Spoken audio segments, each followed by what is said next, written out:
Good afternoon, everyone, and welcome back to the Beit Midrash. I always feel weird doing that because, we've been talking for the last 5 minutes, and I've already said hi to everybody. But I feel like because it's recording, I have to say it again. So, welcome back, everybody, to the Beit Midrash. Good to have you here, and good to be learning together. And I feel like I just broke the fourth wall. Um, for those watching the video later, enjoy that moment there, I suppose. But we're going to go ahead and begin as our part one, chapter three, and to be a Jew today. And um, as I like to do, I want to open it up if you guys have any thoughts, comments, reactions to start with, and then we'll kind of dive in from there.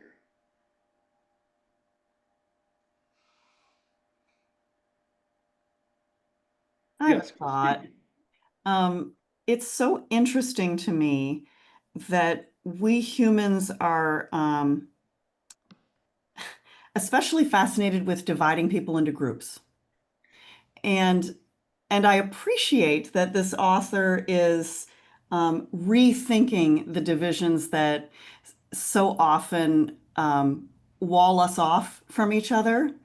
Um, but I just find it so curious. And I know that, sort of in the history of humankind, it served a really good purpose.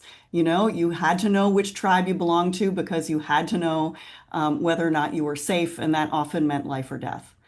Um, but, my husband and I were talking about this over breakfast this morning. And, for instance, I've been living here in Alabama for 18 years, and it really gets my back up when people call me a Yankee because I'm like, last I checked, my name is Christine. And there's always sort of the undercurrent of insult, and I feel like I don't think this author's doing that. But at the same time, I just find it so curious that we are also fascinated with dividing people into us and them, and on a sort of greater humanitarian level that irks me. So that's all I have to say. Um, I wish Margaret was here to respond, but she's not at the moment. Somebody else have a reaction or a thought to that?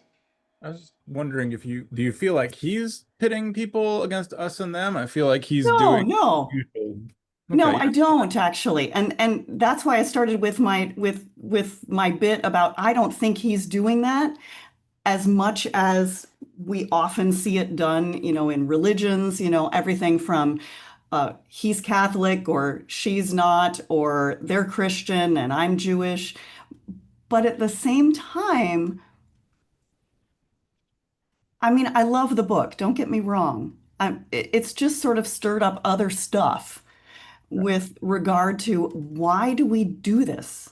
Okay. So I was reading him trying to do that even in a sympathetic way, which is making you think about why do we do this so much? Right, right. Okay, gotcha. Thank you for saying it better than I did. Lisa, go ahead, and then we'll. Well, I think this goes along with what Christine is saying. Because when I read about the traditionalists and then I read about the progressives, I found myself thinking I don't belong in either of those two categories exactly. So when I get to the evolutionists, that's where I'm going to find myself.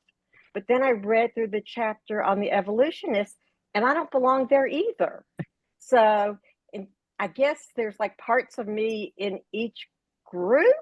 So I don't know if he's saying you have to be part of one of these groups or if we could just find ourselves in a mixture of the groups, and it's just a way of describing different types of thought without saying that we have to fall into one of those groups.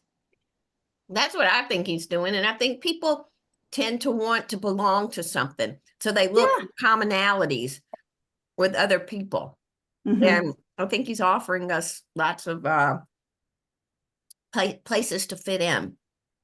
Agreed, and I like that. Yeah. There's a chapter at the end of this part called "The Struggle," I think, right, or something along that line. So, my guess is he's not imagining that everybody fits neatly into these groups. I think what he's trying to distill is worldviews and ways of approaching and looking at the world that he has noticed in the Jewish community. And you're right, like, I think in some sense, he's kind of arguing that denominationalism doesn't actually cover it appropriately.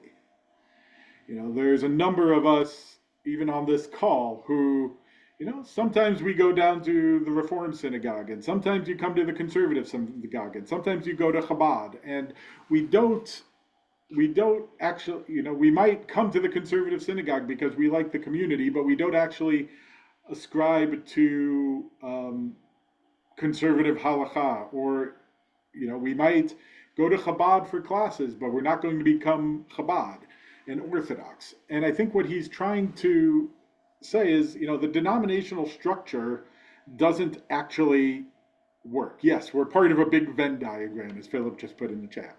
Yeah. But here, more than so if denominationalism doesn't work, if that's not actually the labels that we really find meaningful as a Jewish community, what is? And he said, instead, he's trying to say, okay, it's not about worldview, it's about how we approach the world. And I think, yes, as Lisa said, I don't think anybody's going to fit neatly into that. And my gut says that's what he's going to get to in the last chapter of this part, is to say, what I described is broad worldviews. And yes, there are people who are like, yes, this is me.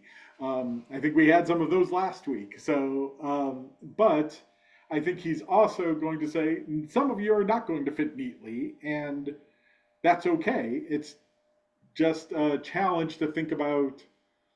Sometimes, I said this in an earlier chapter, sometimes it's about thinking about what you're not, and just asking the questions sometimes can help you figure out what you actually are. And I think sometime in the process of you going, I didn't really fit here, I don't really fit here, I don't really fit here, I don't really fit here. So, what do I believe? And where do I feel like I fit myself? Or what are the parts of each of these that I feel speaks most critically to my life and the way I approach the world? Sometimes just trying to think about that and raising the question internally is probably more meaningful than trying to figure out what box you're in. Cindy, you had your hand up before. What you said is essentially what I was going to add, that he's tearing down these old walls that do divide us, and coming up with these different names for observance or whatever. So I think that the most useful thing that he's doing for me is, and so and for all of us, we're looking at, well, this is not me, this is not me, this is not me. It's allowing us to critically look at who we are, even if we're not experiencing angst about our Judaism, right? We're just going along. This is always, this is what our families have done. This is what, what feels, I think feels comfortable. And, but, hold on a minute.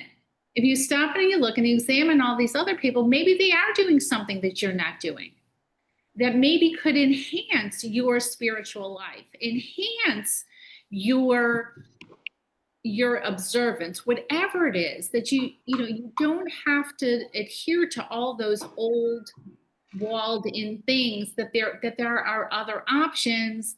And here, let me give you something so that you can mindfully, critically just re-examine where you are, even if you're not experiencing angst in the moment. And perhaps even just building on what Cindy said, there might be you might be floating along very happily where you are, and might not have thought about what are some of the challenges and issues that you might. I never really thought of it that way before. That's also a useful exercise as well. Karen and then Esther. Yeah, I'm gonna say much of the same thing. Well, and last week I really, I didn't want to raise my hand again because I already talked, but what was happening for me was more of an internal thing, like, wow, I didn't think that, my social justice part of me was, I could call that Jewish.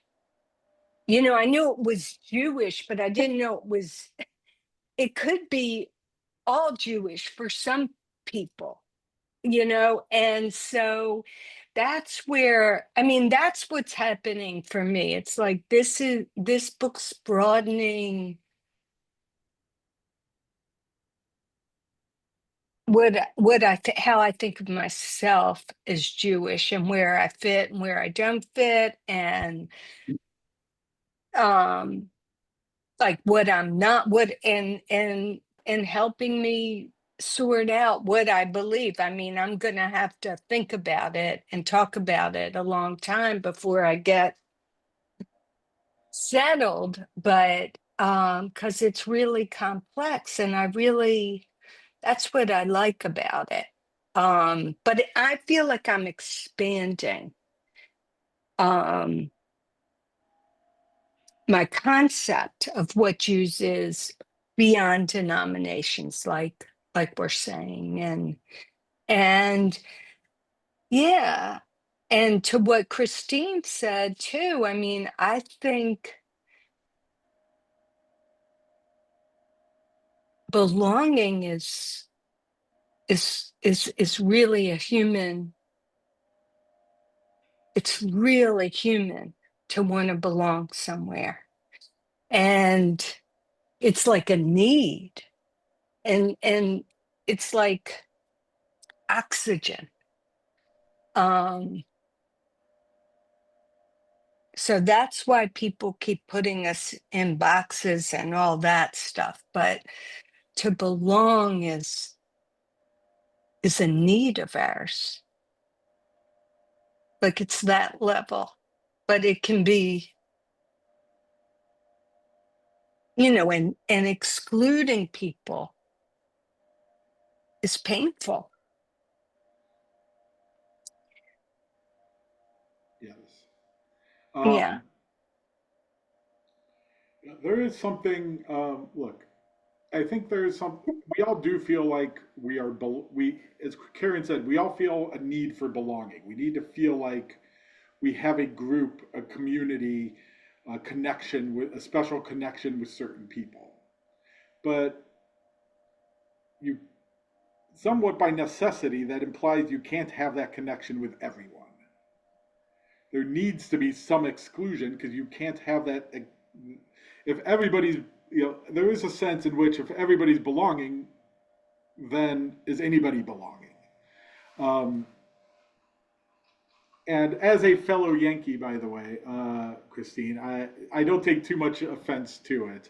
I tell the story of a former congregant's father passed away when I was in Savannah. Um, and I was talking to him. He's like he said, like, yeah, the obituary said um, he died at, I think he was about 92, 95. He was in his 90s. And it said, born in Brooklyn, he moved with his family to Savannah when he was 9 months old. And he never left after that. But because he wasn't born in Savannah, they couldn't claim him as being a Savannian. So, there's a piece of that in Southern life, which I adore, by the way. Mhm. I don't always take offense, but I will say we were over at the home of a friend of ours, and he had a sign on his wall that said, "The only good Yankee is a dead Yankee." And my husband and I looked at each other like, "The hell?" I mean, That might be a little extreme, but yes. much, yeah. Esther. I was just going to say that, I think the premise of the book in the beginning was that there is no bad Jew. And in some way, I'm really enjoying taking down the walls of how we categorize, or how we normally categorize ourselves, because that seems um, uh, divisive in some ways, and prejudicial, because it's not accurate, it's not real. And what I feel like he's done is taken concepts of Judaism that are available to all of us, and almost presented a smorgasbord, so that it's a very personal experience how you define yourself without a label. But, you know, this is the part of progressive that I identify with. This is the part of no God that I identify with. This is the part of tradition. This is the part of evolutionism. And it's in a way, it removes the walls and says to me, I'm part of a larger Jewish community. I'm part of the Jewish world. And it doesn't matter where I go to temple or what I study. It doesn't even really matter what I believe. It's how I identify. And then for my own personal benefit, I can pick from this smorgasbord what is, you know, enhancing and enriching. Beautifully said. Along that line, I want to point out also um, a page or two. So he cites this story, the Tanur Shel Achnai, the oven of Achnai story in the chapter.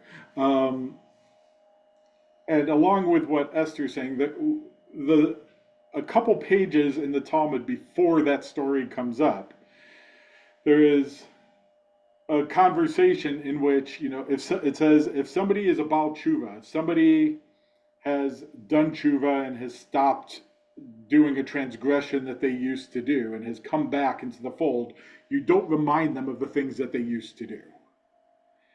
And if somebody is converted, you don't remind them of who they used to be before they converted.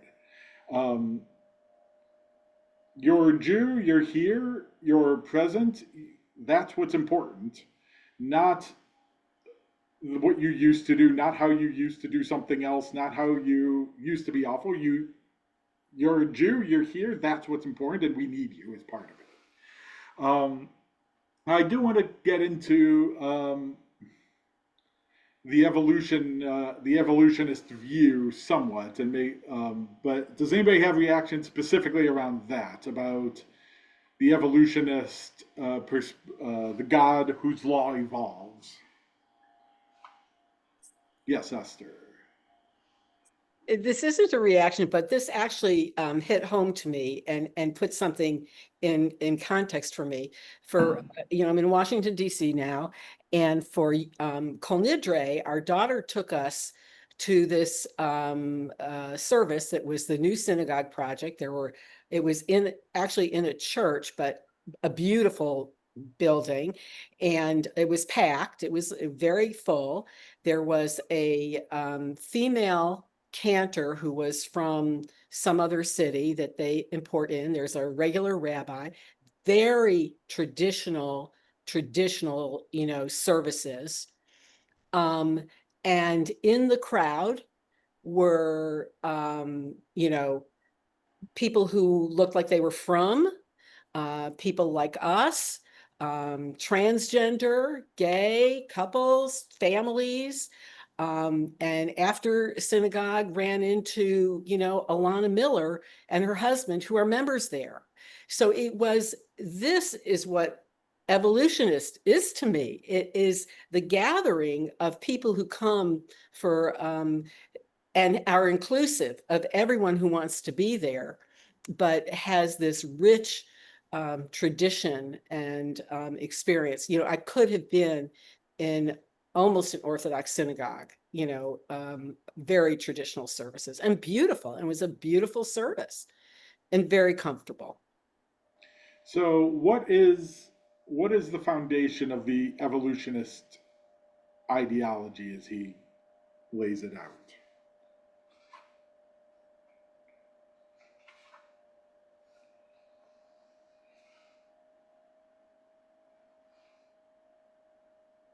What is the foundation? Is that your question? Like what is the worldview? What is, if you were to say like I relate with the evolutionist ideas, so therefore I see the world. Therefore, I believe that halacha has to change in dynamic tension between human interpretation and revelation. Good. That he I think says it well. I just had a second ago. Around He said it bottom better. of 71 and 72. If you have the physical book. If you don't have the physical book, I don't know exactly where it is. It's somewhere somewhere in the middle of that first section of towards the end of the first section of the chapter.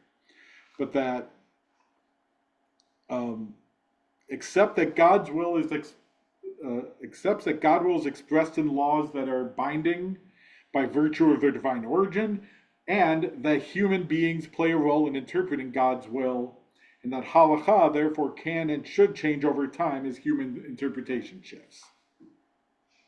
So that there's two sides. That halacha is divine, and that there is a tradition, and that this is solidified in a um, that was towards the bottom of page 71, Karen. Um, there is a tradition divine root of what we're doing, and that law needs to evolve as we go forward, as we live life, that it's not meant to be static and unchanging, but that it necessarily needs to evolve over time. Questions so far with that? Yes, Troy. So I think I understand what he's saying here, but it sounds like the evolutionists are they not just slowly becoming progressive? It seems like progressives are just farther down the road. That like if they kept up with this pace, eventually they'd end up there. Or is he saying because they're still following the laws, but not always? Is that right? So he has a good, I think, comparison of that on 79. He says, a progressive Jew may have to struggle with how best to understand social justice values. But progressive Jews need not struggle internally with elements of particularist Jewish tradition that directly contradict equality or freedom. Egalitarian values win. Progressive Judaism teaches that unjust elements of the tradition can and should be purified out of Judaism as a just and loving universal God would wish.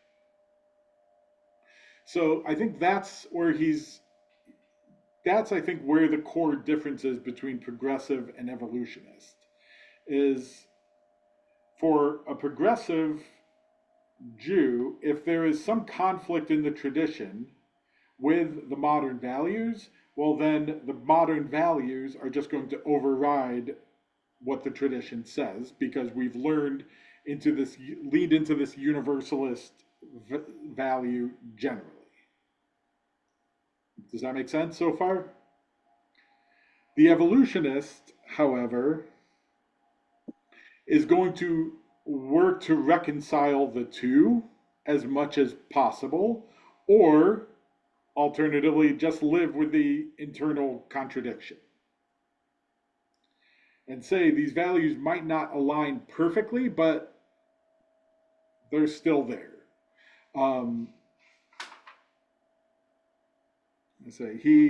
I think his conversation on later on the LGBTQ community kind of summarizes it well too. Is that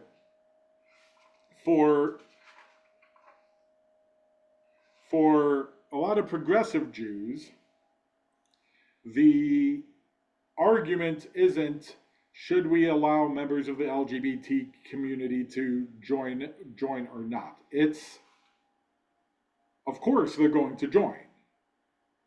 And whatever parts of the tradition that feel exclusionary to the LGBT community, we're just going to shift away or not pay attention to. But he points out that Rabbi Stephen Greenberg sets out to reread the tradition in creative ways to figure out how to make the LGBT Orthodox community still feel like they can be sincere Orthodox Jews and still be homosexual. Does that make sense? And does the distinction between the two make sense? But wait, I have a question. Yes. So, I mean, I think, the evolutionists believe that the law gets updated and evolves through the rabbis. Correct. But like people mentioned earlier, Lisa mentioned earlier, you can be an evolutionist. You can believe that there should be ordained LGBTQ plus clergy, and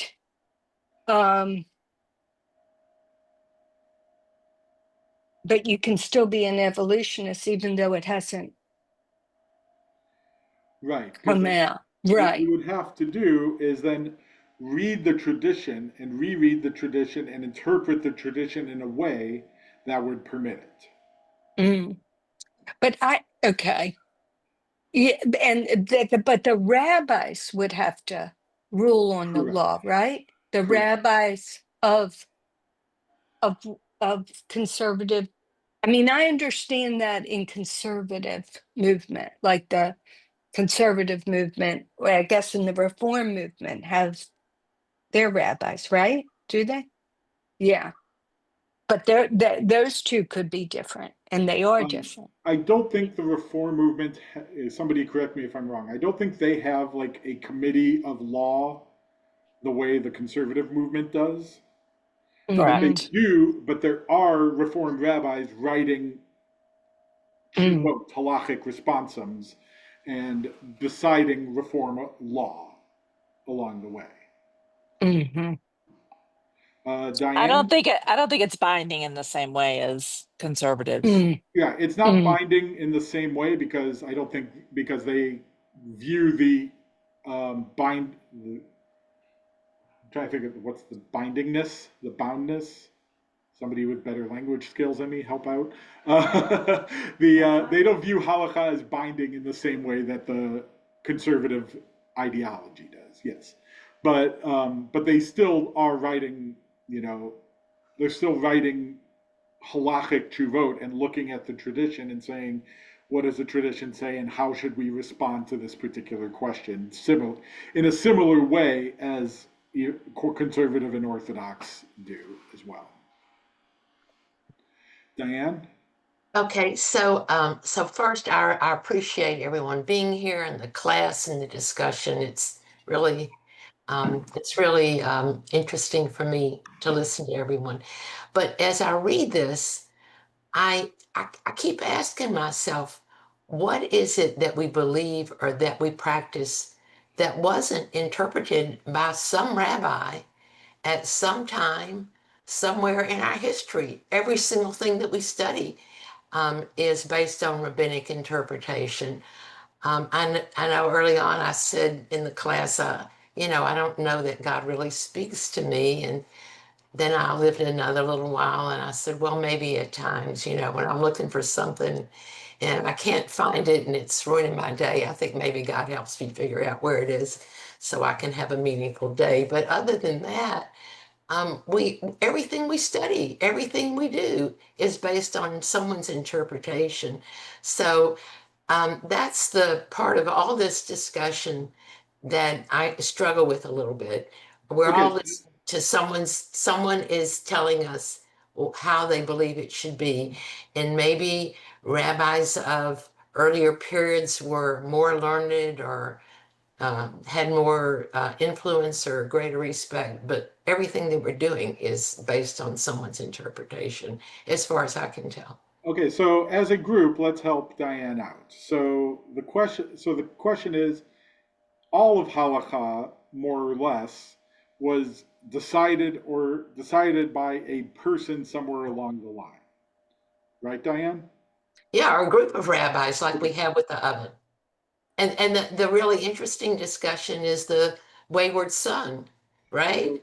So let's hold on for a second. So let's view it from each of the ones we've looked at. So given Diane's question, how would a traditionalist answer that question?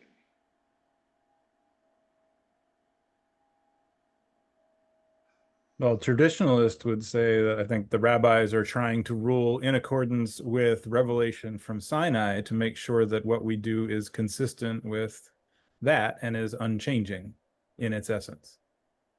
Correct. So for a traditionalist, they're not going to deny that, Rabbi Akiva determined a particular halakha, or that Hillel the elder distinguished particular laws. They're going to say that what they distinguished is a continuation of the revelation at Sinai, but it's all part of the same revelation. That this is what God has always told us. How would a progressive respond to that question?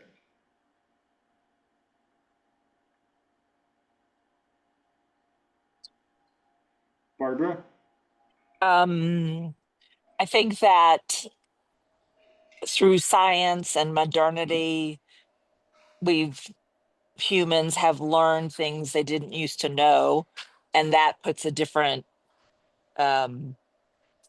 ruling, I guess, on what Judaism says to do. Good. That whatever the rabbis decided is really based on whether or not our modern values accord with their decision. And an evolutionist would say,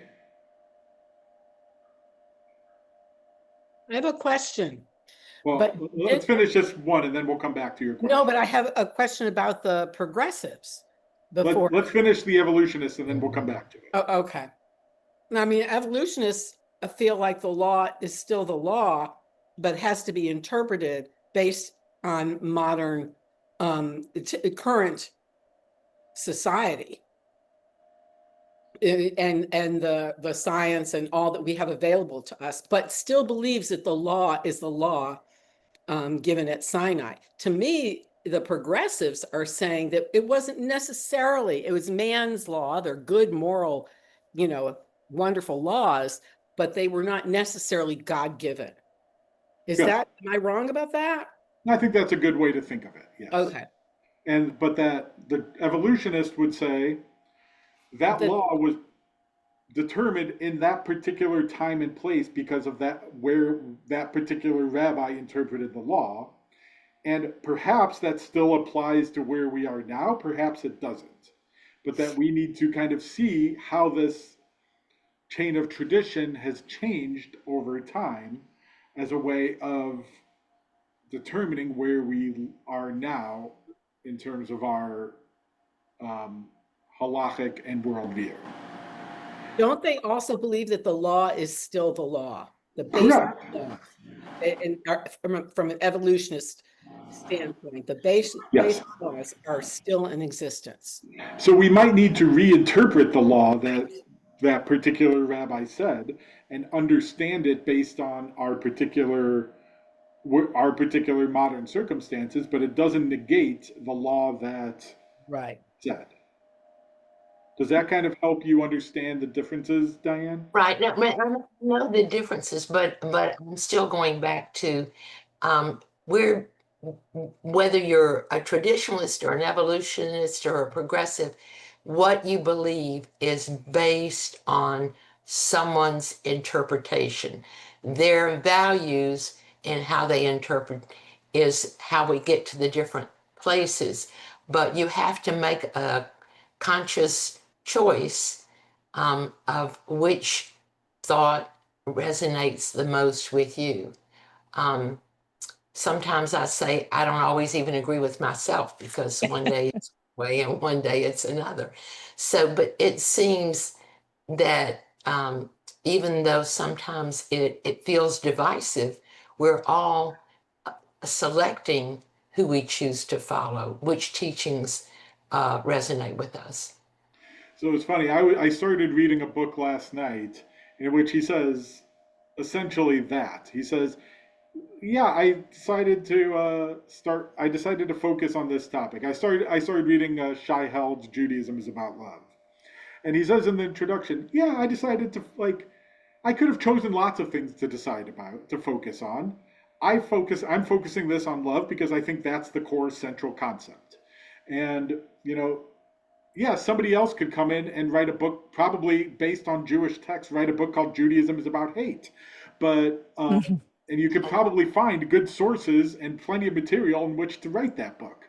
But he's like, but in writing a book, you need to have a core value that you think you're trying to. And it was very funny because I was reading this. I'm like, he is totally explaining the evolutionist idea right here in this introduction, because he's saying like, yeah, like this is how it's always been viewed, and this is where we are now, and this is what I do. And yeah, I have to focus on a particular value that I'm centralizing my theology around because I'm writing the book, and that's my right to be able to do that. Um, so yes, like that's part of what you have to do. Cindy's wanted to say something for a few minutes, so I want to give her a chance. Thank you. I have a question. So I don't, as I said in the beginning, I don't have, I'm really glad that he's tearing down the old boundaries. But so here we're talking about, well, how the progressives, interpret things, how the evolutionists interpret. So if we tear down the old denominations, who is the ultimate, who's the decider in all of this? I mean, with the traditionalists, it doesn't change. It's still the Rebbe, right? But so the evolutionists, is it the conservative rabbis? Is it, or is it Josh Richmond? Who are we going to look to for this? Better not be me. I would love to read Joshua Richmond's law code someday. I think it would be better than what I could write as a law code. But I highly doubt that.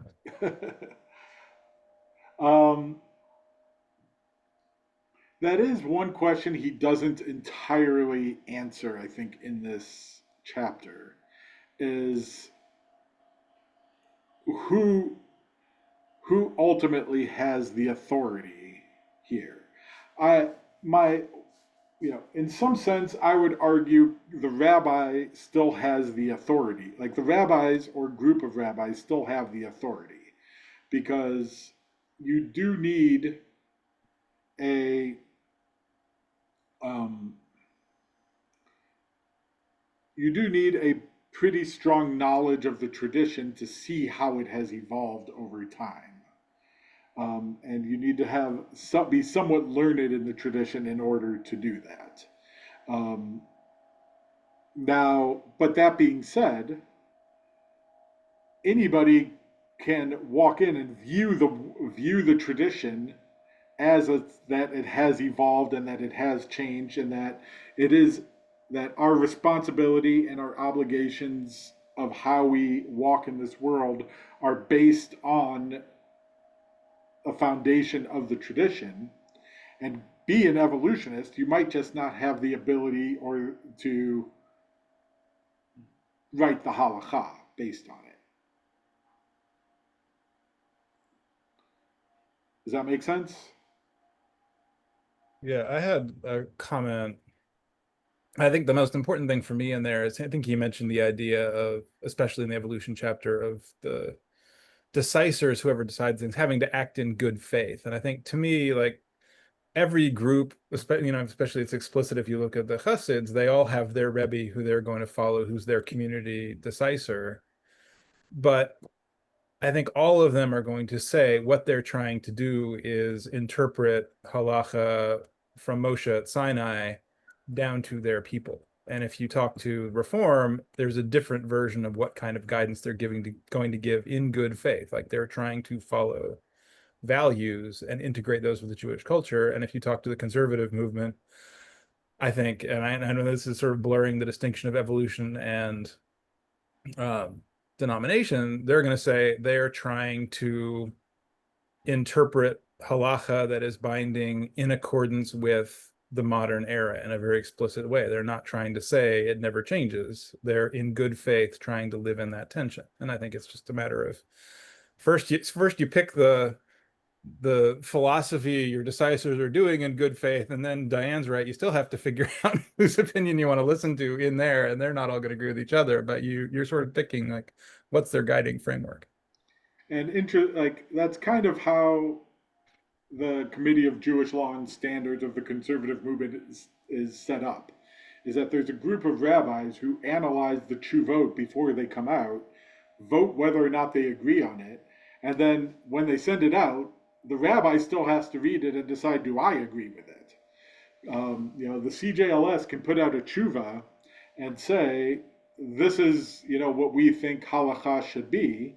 And I can read it and say, that is absolutely wrong for my community, and I'm not going to follow it, even if it's a unanimous opinion. And, just saying, like, the Rabbinical Assembly can't kick me out for doing that. They can kick me out for other things, not for that. Diane and then Barbara.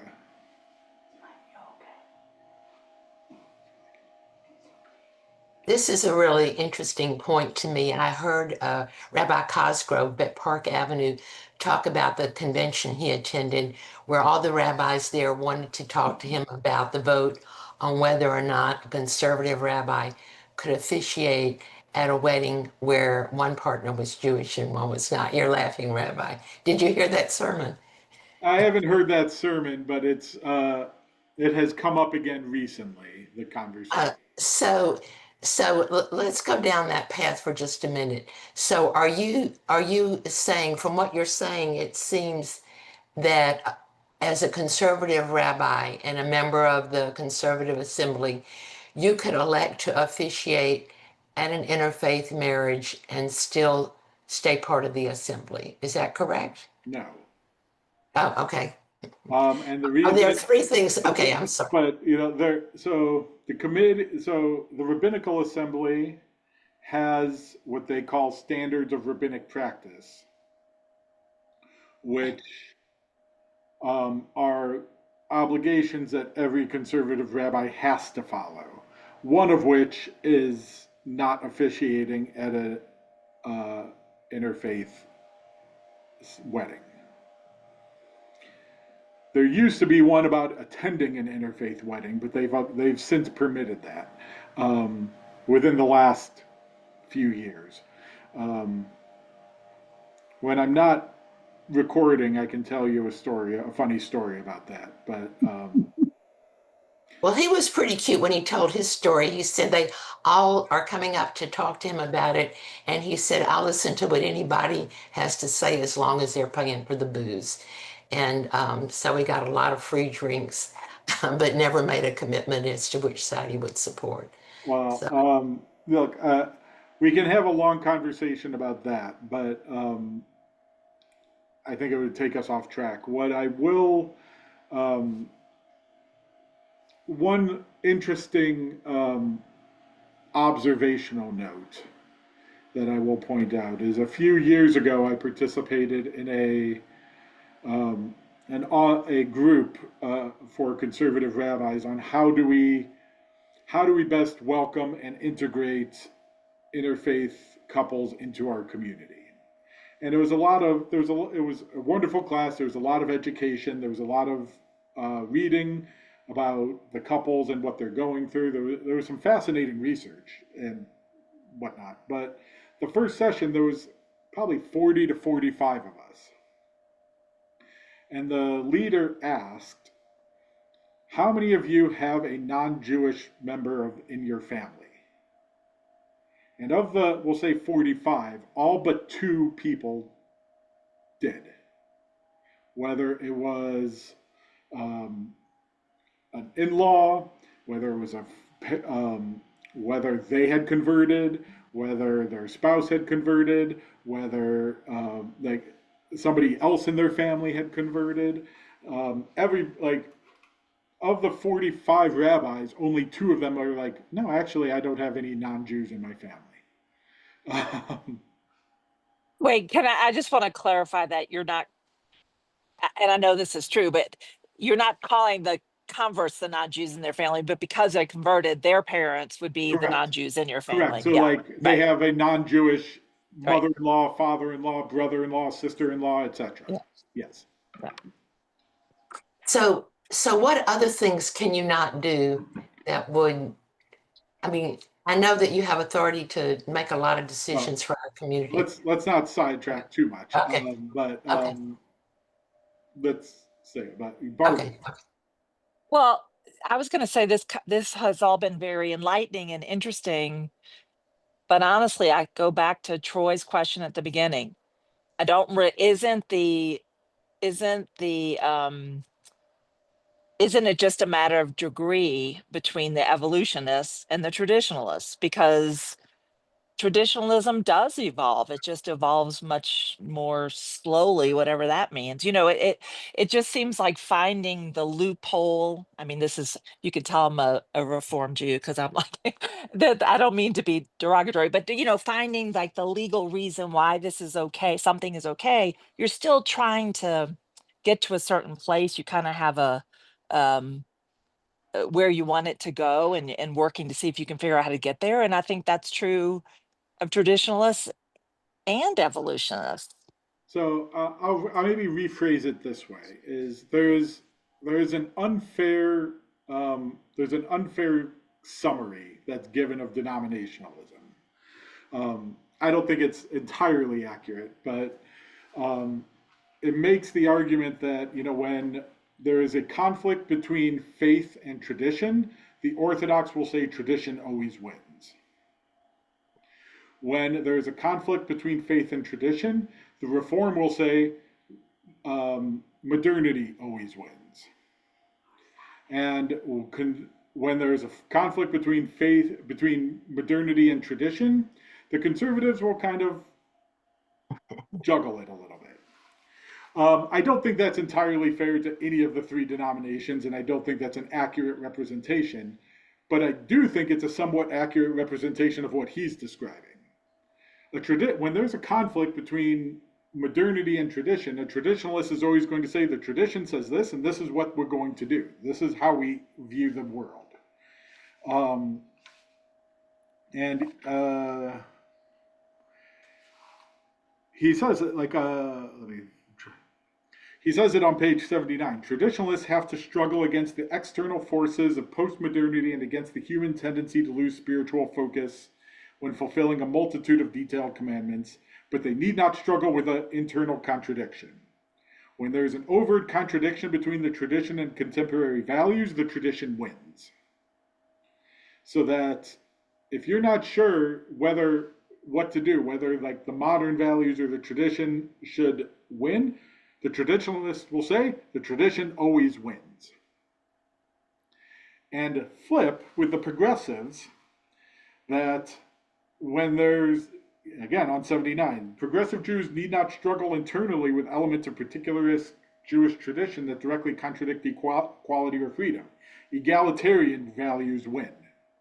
That if there's a conflict between modern values and traditional values, the modern values are always going to win. What he's arguing is that the evolutionists are going to say, we hold the modern values, how can we interpret the tradition to show that the modern values are part of our tradition? And that way they're trying to say that actually Judaism does teach this. Judaism does permit this. Judaism does do this, and this is how we can prove it from the tradition. Because this is what the Torah says. This is what the Talmud says. This is what Maimonides says. And they're going to use the tradition to prove what they're trying to argue.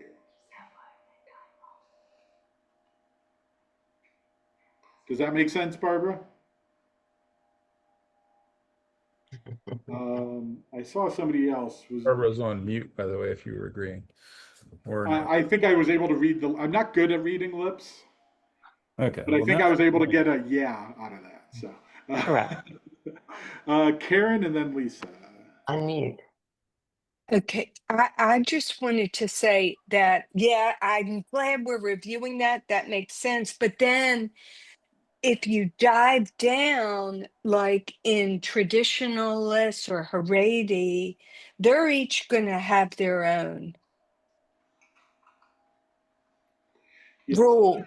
And conservatives are going to have their own rule, and reconstructionists and reform. I mean, so it's the way you get there is the same, but depending on the people, you're going to have a different, like, it's not so unified, Yes. even the traditionalists. That's kind of why I like his Right. division of worldview rather than denomination, because Me too. I can Me tell too. you there are very much progressive, conservative rabbis who are progressive, who would fit into this progressive camp.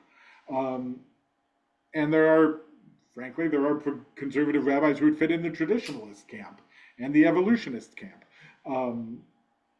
And I think that's why he's trying to make this distinction, is because I think he thinks this is, Lisa already proved, it's not quite as clean, but it's at least, I think, cleaner than the denominational divisions are. But speaking of Lisa, I saw your hand up too. Okay, I'm in a hotel room and my dog's going crazy if you hear her in the background. I But don't anyway, so far. So. okay, well, she is. She's going crazy. No, one thing that he does talk about in the chapter that we haven't really touched on is assimilation. And, it just seems to me that also divides the three groups. Like that the traditionalists, they believe in like this strict fence around the Torah so that there's just no chance of the outside world getting in. And that the evolutionists believe in a few openings in that fence here and there to evolve, but they're still really worried about assimilation. So they're worried if you bend too much, sort of like Tevye and Fiddler on the Roof. How much do you bend? If you bend too much, we will assimilate and we will lose ourselves. And then he doesn't really say this, but with the progressives, there doesn't seem to be that much of a concern about assimilation. Like, if we blend in with other people who share our modern values, I don't think there's the worry that we will disappear. Yes. Is that fair to say? Yeah, I'm trying to find. I remember reading it. I'm trying to find it again. It's interesting. He did say explicitly somewhere that part of the reason reform came up was to allow modern life without assimilation, because without sort of the explicit movement of the reform group, there was nowhere to go except converting to being Protestant or assimilating more broadly if you wanted to embrace modernity. So I think it's not really fair to say that the evolutionists, or not the evolutionists, the progressives don't care about assimilation. It just looks a little different, I think. Yeah, I think I found it. It's bottom of 83 and 84.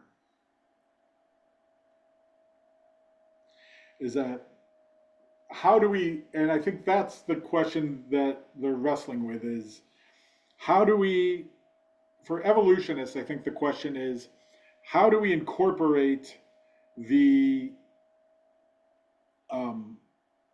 our modern values while still preserving what's distinctly Jewish about who we are?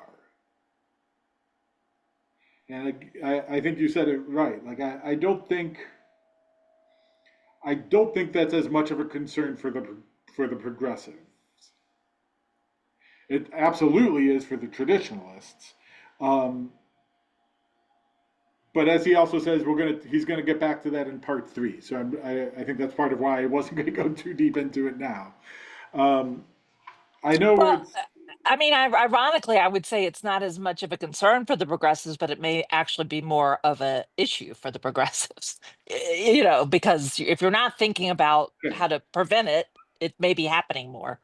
fair So, that they're not as concerned with that possibility of assimilation, but what then is keeping them as distinctly Jewish, um, or their families? Yes. So we will come back to that conversation. Um, quickly, I do want to, because I know it's getting late. Um, so if you have to go, I understand, and you can get these last few minutes on the YouTube that'll be posted as soon as I can get it posted. But what are some of he does talk about the challenges of evolutionists, and I forgot who said it before. It may have been Sydney, but he does bring up an interesting challenge. At the kind of the bottom of page 78, he says, there are left-leaning evolutionists like Hadar, for example, or he mentions Rabbi Rachel Berkovitz, um, or Rabbi Stephen Greenberg. Those are kind of left-leaning evolutionists. But you also can have Ben Gavir and Smotrich, who are evolutionists in how they view the world, but certainly would not be classified as left wing. So, as he says, like at top of 79, both claim authority from the tradition as they read it. Neither can appeal to a definitive final human decision maker to say they are right. So, a little bit of it is this might be part of the challenge, is it becomes a little bit of this might be unfair, a cult of personality. That you join the rabbi you follow the rabbi that you agree with the most. Does that necessarily, that's not exactly community based, that's kind of individual based. So you follow that, you can very easily have extreme right wing and extreme left wing evolutionists. And as he says, and I've mentioned, sometimes you're just going to have to live with some internal contradiction. Sometimes you're going to have to deal with the fact that you don't necessarily have the right answer at that moment. And you might believe this value is right, but you can't find the tradition, the root in the tradition that you need or you want. And how do you hold those two? And that can be a very difficult thing to do as a lifestyle and a long term. You need to do it for a week, that's fine. You need to do it for the rest of your life, that's different. Questions, thoughts?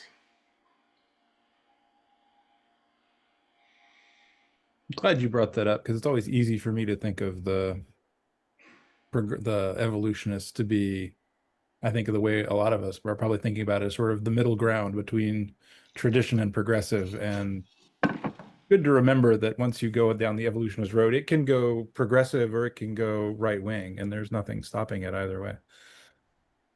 Yes. Yeah.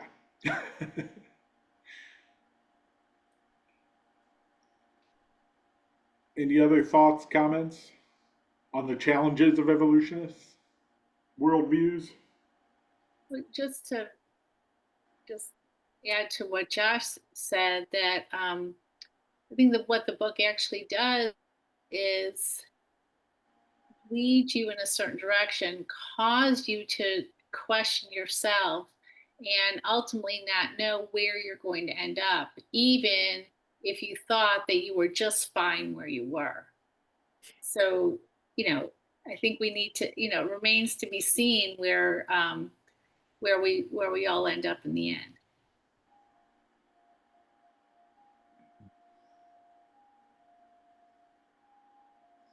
And not to cut off, but what's the benefit? What's the positives of this worldview? Well, it's actually something that I learned from Rabbi Wasserman, in that when we are adults, we make all these conscious decisions of where we're going to live, what our career is going to be, who are we going to live with. Whereas when it comes to our religion, a lot of times we just take with us what we were raised up with all along, never looking at that critically, making adult decisions about who we are and what we really believe.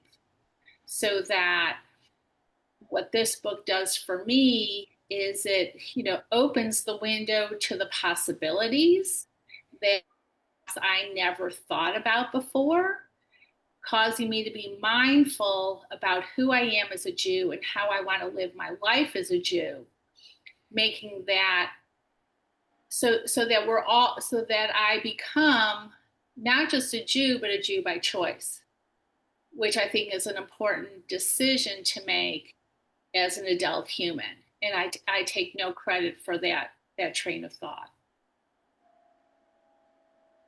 Excellent. Anyone else?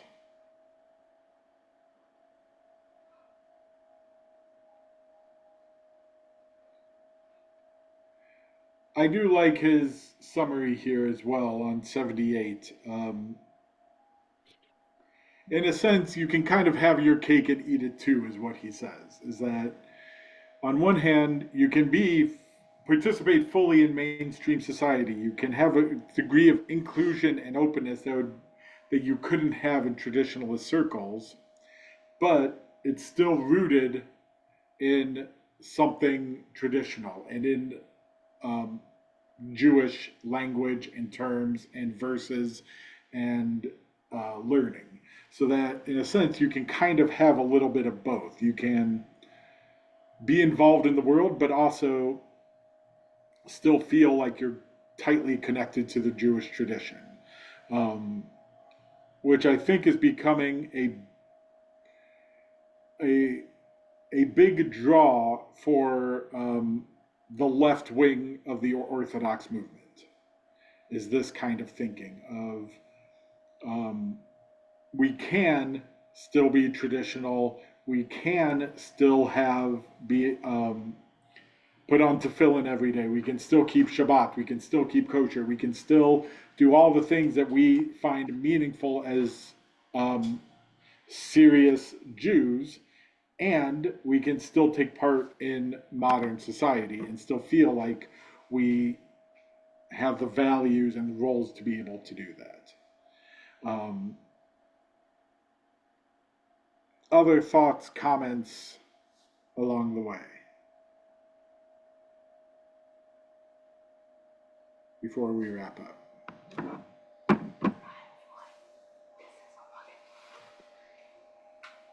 Well, kol hakavod, everyone. Thank you for learning together. Always good to learn with you. Next week, we got Jews without God. So looking forward to reading and learning together on that one next week. And in the meantime, as always, be well, take care of yourselves. And if I don't see you before then, Shabbat Shalom. Shabbat shalom. Thank you, Rabbi. Thank you. Kol hakavod, everyone. Take care.